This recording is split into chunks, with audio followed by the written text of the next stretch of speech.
Medieval paintings, sky battles, and green children. Today we're doing medieval UFOs here on MKUSUAL. The Middle Ages were a period when the boundaries between the natural and supernatural often blurred in the collective imagination. Yet, scattered throughout historical chronicles, religious artworks, and local folklore are accounts so strikingly bizarre that they continue to defy conventional explanation. These are not merely legends, but documented events recorded by monks, scholars, and artists of their times, events that bear uncanny resemblance to modern UFO encounters and alien contact narratives. Let's start with incidents of celestial warfare, or the sky battles of medieval Europe. One of the most compelling early accounts comes from Gervase of Tilbury, a 13th century chronicler and canon lawyer who served in the court of Holy Roman Emperor Otto IV. In his work, Audia Imperialia, Gervase recorded an extraordinary event witnessed by residents of Bristol, England. According to multiple testimonies he collected, townspeople observed what appeared to be two fully rigged ships with billowing sails maneuvering through the sky as if engaged in naval combat. The vessels reportedly, quote, collided with one another before vanishing. Gervase, typically a skeptical recorder of marvels, noted the witnesses were reliable men whose accounts agreed in all particulars. And this is not an isolated incident. Nearly 350 years later, the citizens of Nuremberg, Germany awoke to what remains one of the most visually detailed celestial battles ever recorded. The event was documented in a contemporary broadsheet, a sort of early newspaper, printed by Hans Glasser, complete with a woodcut illustration showing spheres, crosses, and tubular objects engaged in a violent aerial maneuver. The text describes, quote, bloody rods appearing in the sky along with two great tubes, cigar-shaped UFO, from which emerged smaller tubes that begin fighting one another. The account states the spectacle lasted about an hour before the objects, quote, fell from the sun down to the earth as if they all had burned, producing a lot of steam. City records confirm the event caused widespread panic, with many residents interpreting it as divine omens. Just 5 years earlier, 1566, a similar phenomenon occurred over Basel, Switzerland. Physician and natural philosopher Samuel Cocceius recorded seeing numerous black spheres engaged in what appeared to be aerial combat above the city. His detailed account describes the objects moving with great speed, turning about each other as if fighting. Spheres sometimes appearing to, quote, catch fire before fading from view. The Basel City Council included the event in their official records, noting it was witnessed by, quote, many trustworthy persons. Modern explanations for these events range from atmospheric phenomenon, like sundogs, to mass hallucinations. However, the consistency across these separate accounts, particularly the vivid descriptions of structural craft and coordinated movements, continue to puzzle researchers. The Nuremberg and Basel events occurred during a period of significant social and religious upheaval in Europe, leading some historians to suggest they may represent early examples of mass psychogenic illness triggered by Reformation-era anxieties. Yet the physical descriptions of the accounts remain stubbornly difficult to reconcile with known natural phenomenon. Go back, check out our USSR episodes. We talk about periods of strife. Even what was the one we did about mass hysteria, right? Yeah, there was like the dancing plague and those kids in Africa. Yeah. That were laughing. Okay, I've been seeing a lot about. Well, is there anything else you want to say about this? About the sky battles? Yeah. No. About the mass hysteria, or like attributing it to a collective anxiety, is like, the more I see about like the holographic field or whatever you want to call it, that we are creating the reality we live in. Yeah. Makes me believe that's possible. Yeah. And like this would happen in a time of like, it said there were crosses that appeared in the sky. You know what's crazy? Yeah. You know what's crazy and is spheres and rods. That's like a masculine and feminine image. Ooh. Like the line and the circle, the 1 and the 0, those are like the base of all geometry. The base of all geometry is a line and a circle, or a point. And the base of all math and like information. Are you saying they saw the Matrix? That, or like co-created? That's what, yeah. You know what's crazy? If this was during the Reformation, that would be you have a battle between the reformers and the Pope. Yeah. And so to have that manifest as like a literal battle in the heavens, between two different ideas about being saved and, you know, humanity and what it means. And oh man, Okay, so that got like, deep fast. You said there was a cross, there was a sphere, and a rod. But also, man, the cigar shape and the circular UFO is very common. Very, very common. The cross, not so common. Yeah, not in like a context of like this.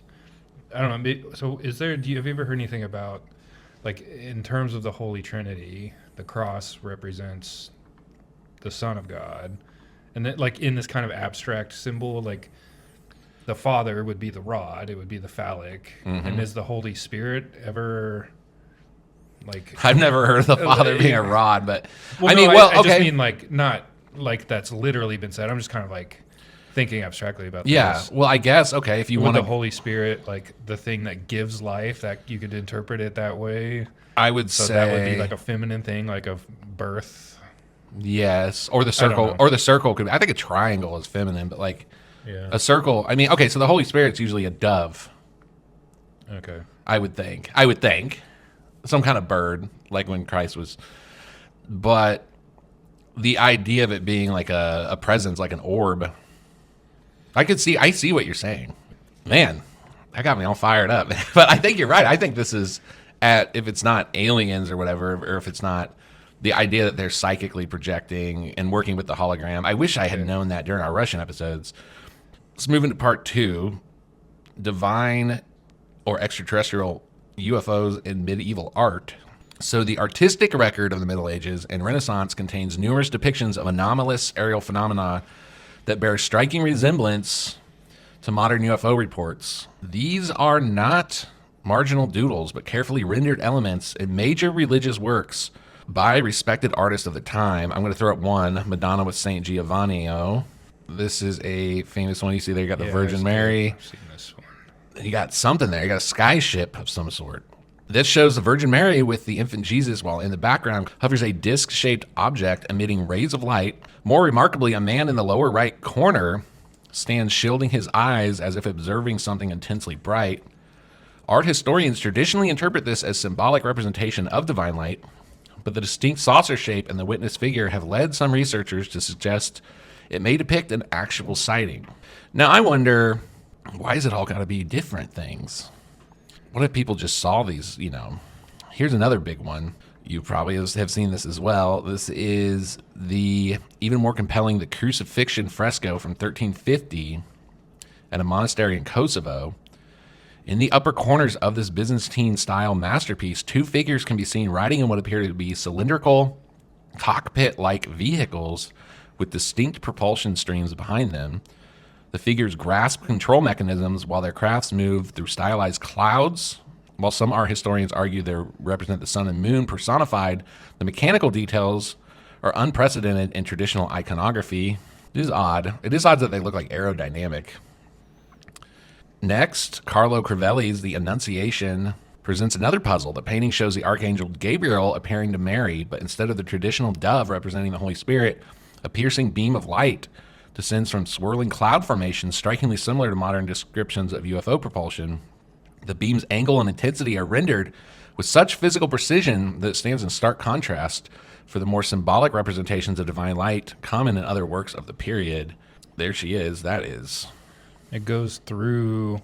I was just looking at that. It goes through this tiny little window direct, you know, like... Yeah. Just praying. It's like a circular, perfectly circular cloud shooting a laser. Yeah. Perhaps most intriguing is the Life of a Virgin tapestry series in Notre Dame Cathedral. One panel shows what appears to be a classic flying saucer hovering above a crowd of witnesses. The object's metallic sheen and domed shape are rendered with remarkable technical accuracy for the time period. While some dismiss this as symbolic representation of the Star of Bethlehem, the visual similarity to 20th century UFOs is uncanny. Of course, if you Google any of this, it's just going to say that all of this is a misinterpretation. Maybe it is, but also, I mean, if these artists had seen stuff in their personal life, or if they knew people who encountered things like these sky battles, or I'm sure if the abduction phenomenon was happening, people saw this stuff just the same as they do today. You know, like the one with where the Archangel is presenting itself. It's like everything else is in such detail, and the angles and the perspective, and then like to represent God as like a circle. Yeah. Like you could like that's the. I don't know. Does that kind of Yeah. make sense? Like No, okay, it could be a reference to like the story of Exodus. What do Like you mean? where there was a cloud that was like leading Oh. them. So we've done images, we've done weird paintings. Now I want to tell you about a story of possible contact. And I've never heard a story quite like this. This is one of the most famous medieval close encounters, the Green Children of Woolpit. So the village of Woolpit in Suffolk, England, was the site of one of history's most perplexing alleged alien encounters. The primary accounts come from two 12th century chronicles. Both were respected historians known for their critical approach to sources. According to these accounts, during the harvest season, likely around 1150, villagers discovered two children near one of the wolf pits that gave the village its name. Their skin was tinged a vivid green. They wore clothing of strange color and material and spoke in an unknown language. When taken to the home of the local knight Richard de Conde, they refused all food until someone brought raw beans, which they devoured eagerly. The kids liked their beans. Over time, the children learned English. The girl, the boy having sickened and died, explained they came from, quote, the land of St. Martin. I want to know what other mythologies have a land of perpetual twilight. Norse mythology, Asgard, Vanaheim, home of the Vanir gods, and land of the light elves are often depicted as radiant, ethereal places not bound by normal day-night cycles, described with glowing skies, shimmering light like eternal golden hour. Asgard as well. Celtic mythology, land of the young, a realm of eternal youth and beauty where the time flows differently, often described as bathed in eternal twilight or soft glow. You don't age, everything in peaceful and dreamlike perfect twilight energy. Greek mythology, Isle of the Blessed, sometimes seen as a sunny paradise. Some interpretations, especially poetic or late classical, describe it as having a gentle, unchanging light, neither blinding nor dark, kind of like eternal dusk. Vraj is a mythical realm for the souls of the dead or birds during winter migration. It's sometimes described as otherworldly liminal, bathed in perpetual twilight. The Japanese, high plane of heaven, the dwell of the kami gods, a celestial realm often described as bright and beautiful, but not harsh, not in a harsh midday type way. Finnish mythology, mythical northern land that's always dark or dim, not quite twilight, more like perpetual darkness or icy night, but is also a mythical liminal space between light and dark. You know what? Wait a minute. There is, like in the Arctic Circle, there's places where The sun doesn't set. So if they were like from another dimension, possibly. Yeah. It also mentioned the Greeks, and they called it Elysium, which, have you ever seen that movie? Mm-mm. That's another good one. It's a guy who did District 9 and Chappie, but it's about there's like a breakaway civilization, and they create like a halo type ring where all the like elites go to and live, and they have advanced medical technology, and they can heal themselves with this machine. So he's trying to like get himself, he gets radiation poisoning, he's trying to sneak on to Elysium and like heal himself so he can take care of his daughter. Oh, that sounds good. It's a pretty good movie. So let's add a little historical context. I like that she got married. You'd think if a green person shows up and says they're from the land of perpetual twilight, and then she gets married, you'd think there'd be more written about it. Right. I just feel like people weren't as curious. We just want a simple life. Like the world was so mysterious back then that when some shit like this went down, it didn't evoke like you think you'd spend your whole like somebody would spend their whole life like studying her or something. You write a little manuscript or something. The guy was a bean farmer, and she thought he was the richest man in the world because he had unlimited beans. Unlimited dry beans. It's like I don't even have to cook for her. Roll that beautiful bean footage. So these accounts gain additional significance when examined alongside similar reports from other cultures. In the 10th century canon, Escapapi mentions women who believe they flew through the air with the goddess Diana. Descriptions some interpret as early abduction accounts. Irish annals describe demon ships seen sailing through the clouds. Even the famous 1290 UFO sighting at Byland Abbey in Yorkshire, where monks reported a large silver disc flying overhead, shows remarkable consistency. We'll throw that. I'm going to get real weird for a second. Land of Perpetual Twilight. There's no telling how old she was when she showed up. There is something about UFOs and like the dead or like their time works differently for them. There's quite a bit, and man, we'll do a whole thing, but I've just been hearing more and more, and I've read more and more about how in the realm where they do the hybrids and all that stuff, they don't experience time like we do. Like they're almost trapped in like a blanket, which almost describes the way we describe like the existence of like an angel. Time for them just operates different. It's not linear, but it also in a way they don't get to make the same amount of like choices and stuff because they kind of just have a nature that was set at the beginning. But I don't know. So the Twilight thing to me, I could get how Twilight, I guess what I'm saying is that would be a Twilight type existence if you had to mythologize it. Because, how do you count time, sun up, sundown? An eternal twilight could be the morning, it could be the night, but it's just like a place where time doesn't take hold. Well, that's some medieval UFOs. Any thoughts, sir? You're wild. Well, this kind of like gave me a context for, because when I think about UFOs or we do a show about a specific kind of, it kind of, I like, the only way I can try to understand it is to compartmentalize, but this is giving me like more of a framework to think about those types of things in, like from the shared anxiety hallucination type thing, and like we were saying about the hologram, like maybe, and then also within that the like discs showing up that we know from like the Roswell, like that's the Roswell alien. I think of a disc and and then like maybe the disc and whatever is used to power or maneuver it it's working in like the time field, the dimension of time, if that makes sense. So that's one theory, yeah. And then like for there to be people that are like exist in the liminal space, like this is saying between time and not time, or I mean, you could describe. Do you remember the time and space CIA documents? Yeah. Which someday we should just read. We should have an episode where we read them. So he describes how we're in a very concrete, consequential dimension, but if you move elsewhere, up or down, it either becomes more chaotic or more concrete. So, like, you would think of a higher being, like an angel or a fallen angel, like it would exist in a more concrete. Your individual actions have less consequence because your nature is kind of set. Yes.